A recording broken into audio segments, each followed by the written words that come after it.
Good morning. Good morning. So, just for a change, you've heard back from a job that you applied for and you've got the interview. And your first reaction to that is, yes, at last I've got an interview. And you're excited. Of course you are. But then things start to move on a little bit and those butterflies appear in the stomach. And of course, the little bits of anxiety start creeping in. The what ifs, the how do I prepare for this? What do I need to do? Etc. etc. Some people just wing it, of course. And they're the people that usually come out and tell me that they never get through the interview. The key to good interview preparation is planning and preparation. Preparation and more preparation. The more you prepare, the better you'll perform. And there is just no other way of doing it. So prepare. How do we prepare? So let's have a look at 3 areas that you're going to get asked questions on. You're going to get asked questions on the core topic of the interview, which is, if you're likely a tech professional of some sort, it's going to be around the technical aspects of your job. And I don't mean a test of your technical prowess. I'm talking about what you've done, how you've done it, etc., etc. And then there's going to be situational type questions, commonly known as competency-based questions, usually enough to strike fear into anybody. And then there's general interview questions, which the sorts of the questions which are around: what's your greatest strengths? What's your greatest weaknesses? Why do you want to work here? Those sorts of things. And the key to this is to be ready for them, particularly the technical side, and particularly the what did I call it? The competency-based type of questions. The key to both of these is in the stars, basically. The key to answering questions well is star presentation. You'll have heard this probably on a number of occasions, but not many people are very good at doing it, and certainly not many people really get it. Star: situation, task, accomplishment, result. Now, I'm going to just go back a little bit, track back on this whole thing a little bit, and go back to the preparation for the interview from your CV point of view, because it's here that you set up the first part of the interview. If you've crafted your CV well in the first place, and your CV has the achievements, the stories that you have added value in previous organizations, then that is going to cue the interview questions. The interviewer is going to want to know about those stories. If you've just got a straightforward CV functional based CV keyword functional based CV, then they don't have anything to hold on to, and they will ask more generic type of questions, and they will come in with their own ideas to try and extract what you've actually done. But if you've already queued them up with stories in your CV, your achievements, what you've done, how you did it, what came out of it, they're going to lead with those because they're tailor-made for an interview. They've seen them. That's what attracted them to you in the first place.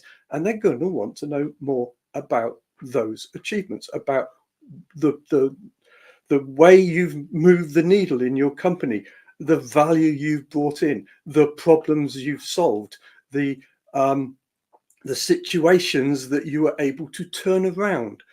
So that's where you start, right at the CV. Once you've created those achievements in your CV, you've already got your star stories for the interview for all of that technical side. You just need to rehearse it. You just need to be fluent at it. You need to go over it again. You need to remind yourself of all of those occasions, those incidents, those those stories that you have been involved with in your past jobs, so that you can rehearse them in the interview, and you can talk fluently, and you can talk authoritatively and confidently. That's the easy bit. Now we move on to the second part, which is your situational. Unfortunately, they're there and they're real. The questions that come along, like, give me an example of when you had to do this, or show me a time when this occurred, and how did you manage it? How did you tackle it? These situational questions, which are designed not to catch you out, but designed to see how you handle questions under a little pressure. Once again, the best methodology is a star presentation, to actually go over the incidents in your life, inside and outside of your job, that you've had to deal with particular problems and issues. The first thing, though, is to anticipate what questions may come up. If you're going for a leadership role, they will be leadership based. If you're going for a mentorship role, again, they'll be about how you've helped people to navigate from A to B, etc., etc. This is about looking at the situation of the job and anticipating exactly what you think the questions are going to be about, then preparing several stories to cover those situations. It's not easy, but with a little bit of thought, with a little bit of planning, a bit of preparation, once again, you can actually cue these as well, because you can talk about these things up front, openly in the interview.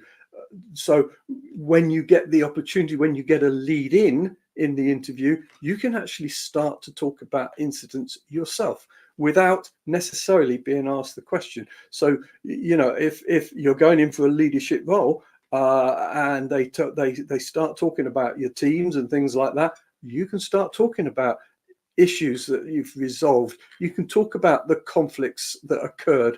You can talk about how you nurtured somebody from being an underachiever to an overachiever. You can do all of these things in that context ahead of time anyway. Once again, it's just a matter of being prepared, knowing ahead what you want to talk about, and you leading the conversation in that direction. Now, nothing's straightforward, and you can't cover all eventualities. So you are going to get hit with challenging questions in an interview. That's what they're for. So be prepared. And the best way of tackling a question that's not come up, that you've not prepared for, is not to rush into it, is to give it a bit of thought time. Don't start speaking straight away. The question's asked, you're thinking, I'm not prepared for that.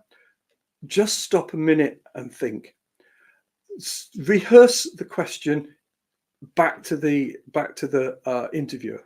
So, by which I mean is you're acknowledging the question. You're acknowledging that it's there, and it gives you a bit more thinking time. Qualify the question a little bit. Ask them about the point of it to some extent, and then once you've actually gained a little bit more insight, then you can maybe dig into a situation, or you can. I'm not going to say fabricate, but you can talk about how you would go about doing it if you can't think how you've already done it, if you see what I mean. So the idea of a situational question is to go back to what you've done. But if you don't recall a time that you've done something, talk about how you would do it, what you would do in that situation, how you would manage it. So then finally we come to the third set of questions, which is those generic questions, the lovely ones that people feel that they really have to ask, despite the fact that they don't actually add a great deal to the intelligence of the interview. Why do you want to work here? Do you want to work there? I mean, you're there at an interview. The interview is a two-way discovery process. You want to know about the organization and why you want to work and why you should want to work there. And they want to know about you and why they would want you to work for them. So the way I tend to advise people to tackle this one is not to turn around and say, well, why would I want to work for you? That's a I often feel that there is a certain arrogance in organisations that feel that people are desperate to work for them. But the real way of doing this is to talk about what you are looking for in the company that you're going to work with or work in. So does this exist in your organisation is basically what you're saying. So I like companies that are open. I like companies that challenge. I like, this sort of thing. I like to work at a company that's innovative, that will help me to progress my career, help me to grow, help me to take that next step in the career path that I want to go on, where I'm not going to be held back, where I'm going to be encouraged, where I'm going to be taken seriously, where I can contribute. These sorts of statements within the interview, these all set you up as being a desirable candidate to come in to most organizations. And if they're not interested in what you're interested in, it's the wrong company. So that's as simple as that, really. So the key to that question is really to understand that you don't have to give them a reason to work, that you want to work for them, because they got to give you reasons to want to work for them. But what you do is you talk about your values, about what you want to work for, how you want to work, etc., etc. And the hope is not the hope, but if it's a good company, if it's a good fit, then it's going to marry up and everything will go well. Questions like, what's your greatest strengths? What's your greatest weaknesses? Advice I was given, well, greatest strengths, straightforward. Don't be shy. They genuinely want to know what you consider to be your greatest strength. Yeah, I think it's a little bit of reflection, or how do you perceive yourself? How do you look at yourself and see, what's the value you think you can bring as an individual, as a person? What's your greatest strength? Your greatest weaknesses? This is a genuine question, and I once thought, and I was wrong, that you answer it with a strength type question. No. You answer this as your greatest weakness, but you also turn this into one of those situational questions where you say, well, this is a weakness that I've seen in myself, and this is what I have done to mitigate it. So you actually turn the question round to being a situational type question where you can actually sell the fact that you are looking to grow. You can acknowledge where your weaknesses are, and you can tackle it and do something about it. There are a whole host of these questions, and I could go on forever about them. I've got a book somewhere by James Reed, the founder of Reed Recruitment, who he's got a whole host of questions and how to tackle them. And these sorts of books are really quite useful at times to give you ideas. It is, sometimes hard to think on the spot. So that's another preparation point I would do, is I would Google or look at other people's ideas about these type of questions, particularly the competency-based questions, and particularly these generic questions. Your technical side of things, this is your subject. If you don't know it, you're in the wrong interview. Just be prepared, rehearse, revise, make sure you're fluent. And then at the end of the interview, close it. Don't leave it open. Don't just walk away from it without knowing what's coming up next. Close the interview. So from what you've seen so far, is there anything that would stop this from going forward? That sort of a question. What's the next steps? When do I expect to hear back from this? These are, you will get some sort of generic nonsense responses to some of these, because the hiring manager, he doesn't want to commit to anything at that particular point in time. But the point is that you don't want to leave it empty. Another area that I've changed my mind on recently is whether or not you should make contact with the hiring manager post-interview to say, thank you for the interview, thank you for the opportunity. If done properly, it can actually be really good. If done badly, it can destroy your chances. So I would say ask the interviewer if they mind, maybe ask them for their email address just to confirm it. And if you're going to send an email to thank them for it, think very carefully about what you say and how you word it. You're basically just saying thank you for it.